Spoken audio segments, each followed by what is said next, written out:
استاد سوال چنین است که مثال در دوره حضرت پیامبرمون صلی الله علیه و سلام مثال 4 مذهب نبود، همه به یک ترتیب نماز میخواندند. استاد چی سبب شد که مثال همین اسلام به 4 مذهب تقسیم شد؟ این سوال شما برادر عزیز سوال نهایت طولانی جوابش، یعنی یک فنی تاریخ تشریع هست. تاریخ تشریع یعنی تاریخ مذهب ها گفتگی گپ. اگر خلاصه کرده گوییم، اگر در زمان پیامبر صلی الله علیه و سلم همه پیامبر صلی الله علیه و سلم گوش میکرد، آنهایی که در مدینه بودند.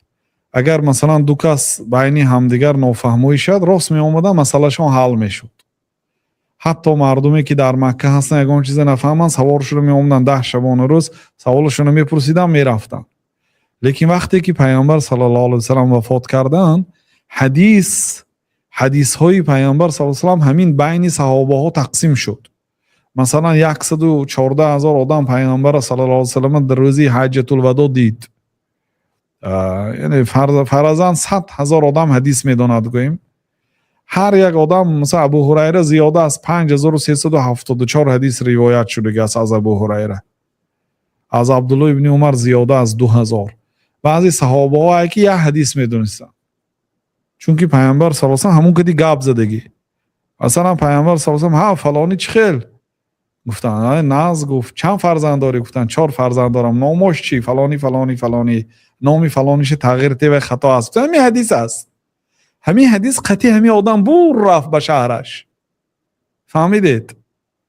بعضی صحابه های پیامبر صلی الله علیه و سلم یا حضرت ابوبکر بعد رئیسی ولایت مصر اعلام کردن، یکتاش رئیسی ولایت عراق بود، یکتاش رئیسی ولایت شام بود، سوریه و این طرف یمن.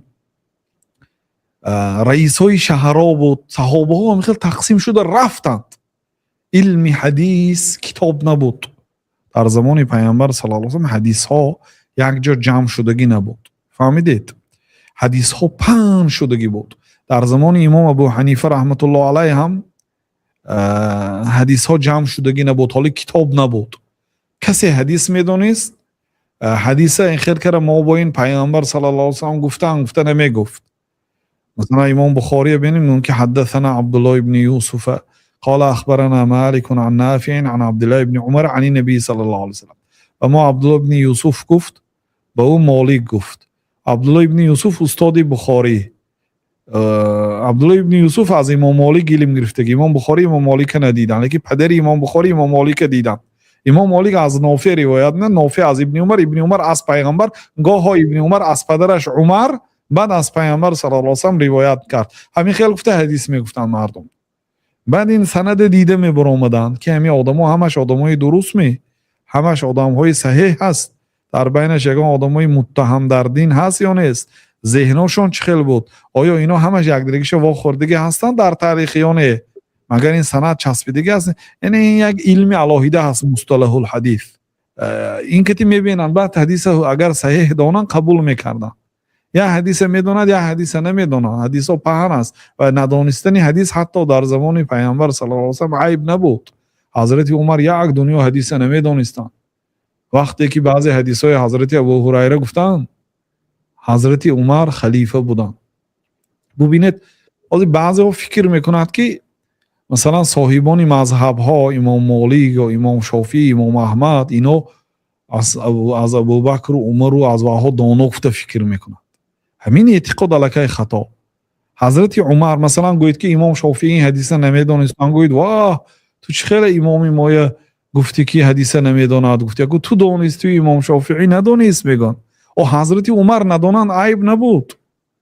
حضرت عمر گفتن که این یک بار یه حدیث شنیدن، گفتن که کی این حدیث روایت کرد؟ گفتن فلانی. شاهد بیار.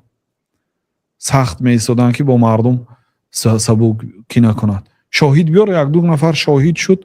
با حضرت عمر گفتن که از شنیدن این حدیث ها ما را مشغول شدن در بازار با تجارت یا اینکه با چارواداری مشغول کرد. یعنی ابو هریره شنیده است و ما نشنیدیم. سببش اینکه ما بازار با برآمدیم، تجارت کردیم، مشغول شدیم. در صحیح بخاری است سخن عمر. میگن که ما را از شنیدن این حدیث ها، از صفق فی الاسواق، خرید و فروش در بازارها و مشغولیت در کشت و کار و در چارواداری همو مشغول کرد. گفته پشیمان شدن. بنابراین حضرت ابو هریره مفکی و ابو هریره باشد با شکم گرسنه در حالتی نبودن مهاجرها و انصار پیامبر صلی الله علیه و سلم را محافظت. یک سبب برای اختلاف شدن فهم. برای چی؟ یک حدیث یک امام دانست، یک امام ندانست. چون که حدیث ها من آغاز تمام حدیث های پیامبر صلی در خانه من هست، من همش هست.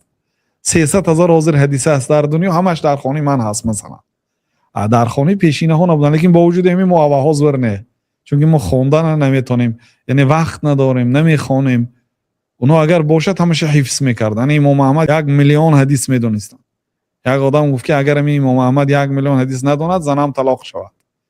بعد امام احمد اومده پرسیدن که زنم طلاق شد یا نه؟ گفتن که نه طلاق نشد. گفتن که اونا نمیگفتن که من 1,000,000 حدیث میدونم، گفته فخر نمیکردن. لیکن وقتی که مجبور شد مسئله آوردن که طلاق شد یا نه، گفتن نه طلاق نشد. 1,000,000 حدیث میدونن. 1,000,000 حدیث یعنی با گوناگونی راهاش. این یک سبب اختلاف، 9 سبب اختلاف ای. فهمیدید؟ بر 9 سبب اختلاف ای. برای چی؟ دو عالم اسلام در یک مسئله دو خیل گپ زد. 9 تا سبب دارد. سبب چیست؟ 9 تا سبب. یک تاش من برای شما گفتم. این یک فن کلان است برادر.